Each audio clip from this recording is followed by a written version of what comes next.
Assalamualaikum warahmatullahi wabarakatuh. Perkenalkan, nama saya Erlian Atiana Bivani. Di sini saya akan menjelaskan tentang alat penghitung kecepatan angin. Apakah kalian tahu bagaimana cara menghitung kecepatan angin? Sebelum menjawab pertanyaan itu, saya akan menjelaskan tentang apa itu angin.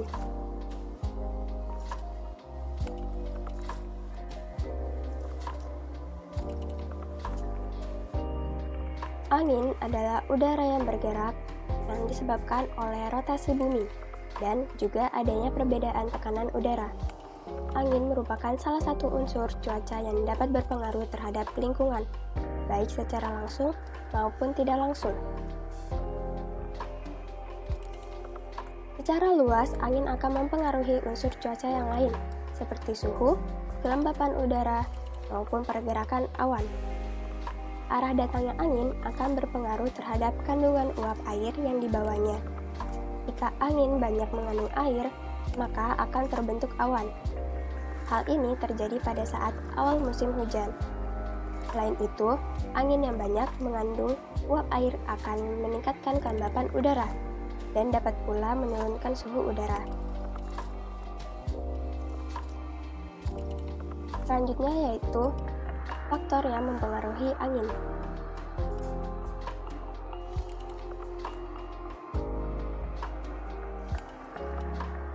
Faktor pertama yang mempengaruhi angin yaitu ada gradien barometris.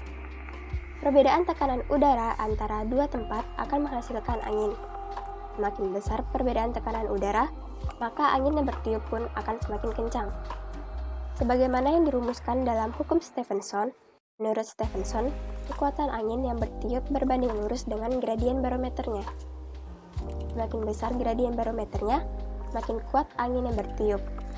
Gradien barometer adalah perbedaan tekanan udara antara dua isobar pada tiap jarak lurus yaitu 15 meridian atau 111 km. Makin besar gradien barometrisnya, maka makin cepat tiupan anginnya. Berikut yaitu contoh soal tentang gradien barometris. Diketahui dua isobar X dan Y. Isobar X mempunyai tekanan udara 1450 mB dan isobar Y mempunyai tekanan udara 1150 mB. Jika jarak X dan Y adalah 600 km, maka berapakah gradien barometernya? Jawabannya yaitu perbedaan tekanan X dan Y dikurangi, yaitu 1450 dikurang 1150, yang hasilnya 300 mB. Jadi gradien barometernya yaitu 300 dibagi 600 dibagi 111, yang hasilnya 55,5 mB. Faktor yang selanjutnya yaitu ada relief permukaan.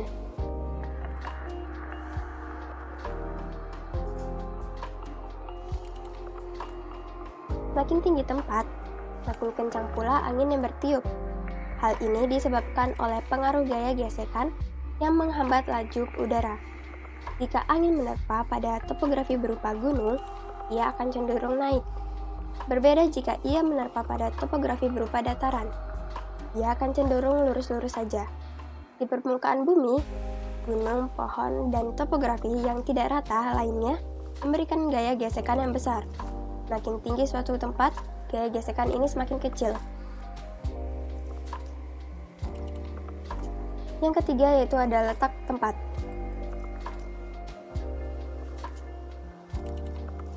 Letak lintang berkaitan dengan posisi matahari.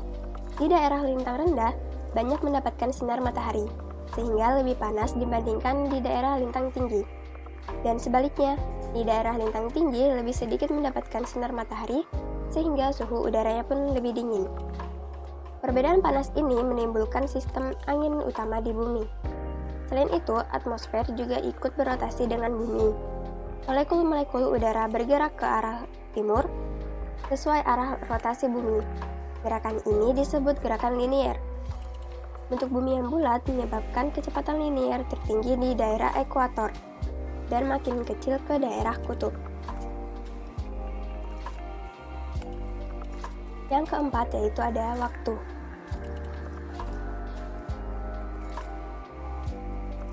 Bila dirasakan, kecepatan angin pada waktu siang dan malam berbeda.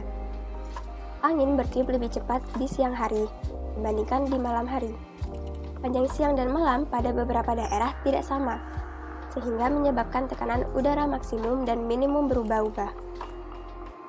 Akibatnya, arah aliran udara tidak tetap.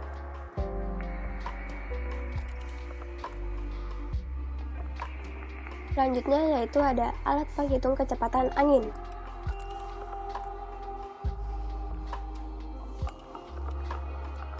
Alat penghitung kecepatan angin yaitu ada anemometer. Pengertian anemometer yaitu sebuah alat yang difungsikan untuk mengukur kecepatan angin dan sering digunakan oleh Badan Stasiun Perkiraan Cuaca, Meteorologi dan Geofisika, kapal maupun pesawat terbang. Alat ini juga bisa mengukur kecepatan angin, mengukur tekanan angin, memprediksi cuaca, dan tinggi gelombang laut.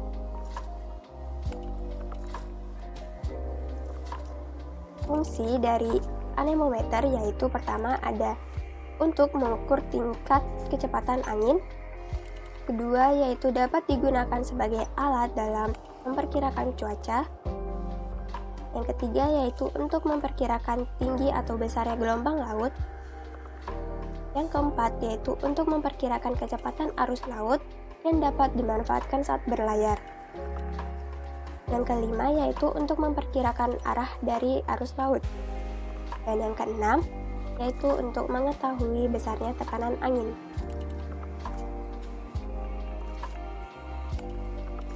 Jenis anemometer terbagi menjadi dua, yaitu pertama ada velocity anemometer.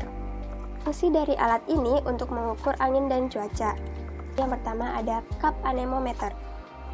Jenis dari anemometer ini pertama kali dikenalkan oleh Dr. John Thomas Romney Robinson pada 1846. Dia adalah ilmuwan dari Armagh Observatory. Ciri dari alat ini yaitu mempunyai baling-baling yang berbentuk cup atau setengah lingkaran. Jumlah dari cup tersebut yaitu 3 buah. Ketiga buah cup tersebut terpasang di bagian tangkai pada alat ini dan dapat berputar. Aliran udara akan bertiup dan melewati ketiga cup tersebut. Lalu semua cup akan berputar sesuai dengan arah angin. Lalu setiap putaran poros terhitung dalam periode waktu tertentu. Kemudian akan ditetapkan kecepatan rata-rata dari putaran jumlah keseluruhan putaran tersebut. Yang kedua yaitu ada windmill anemometer. Bentuk dari alat ini sangat mirip dengan kincir angin atau baling-baling.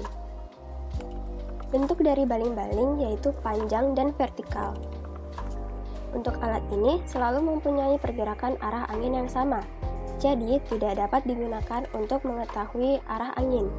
Tetapi hasil dari putaran dapat memberikan perhitungan angin yang sangat maksimal dan mempunyai tingkat keakuratan yang cukup tinggi.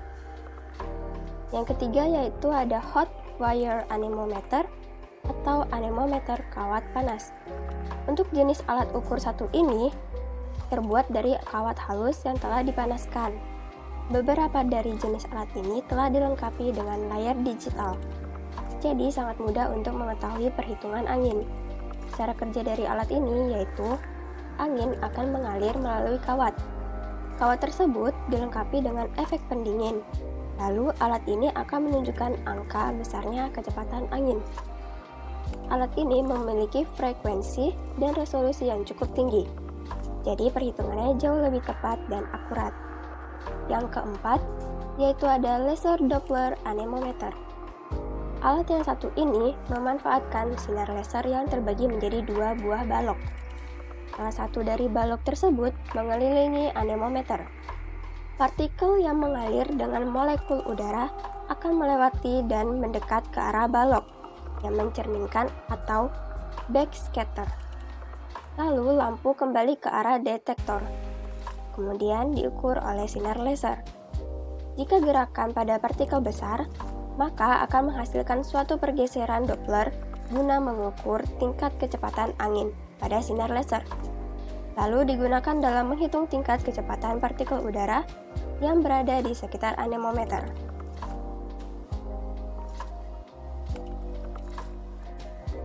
Jenis anemometer kedua yaitu ada pressure anemometer. Jenis dari pressure anemometer terdiri dari dua, yaitu ada flat anemometer dan tube anemometer. Flat anemometer berbentuk piringan datar. Untuk menghasilkan pengukuran yang tepat, alat ini sebaiknya diletakkan di ketinggian yang cukup. Flat anemometer merupakan anemometer pertama. Sayangnya untuk alat ini sempat diabaikan.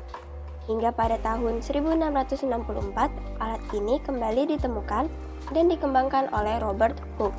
Yang kedua yaitu ada tube anemometer. Tube anemometer ditemukan oleh James Lind pada 1775. Bentuk dari alat ini sangat berbeda daripada anemometer sebelumnya. Begitu pula dengan cara kerjanya. Alat ini terdiri atas kaca tabung dengan bentuk U. Di dalam tabung tersebut terdapat cairan manometer sebagai pengukur tekanan. Salah satu tabung berbentuk melengkung dengan arah horizontal untuk menghadapi angin.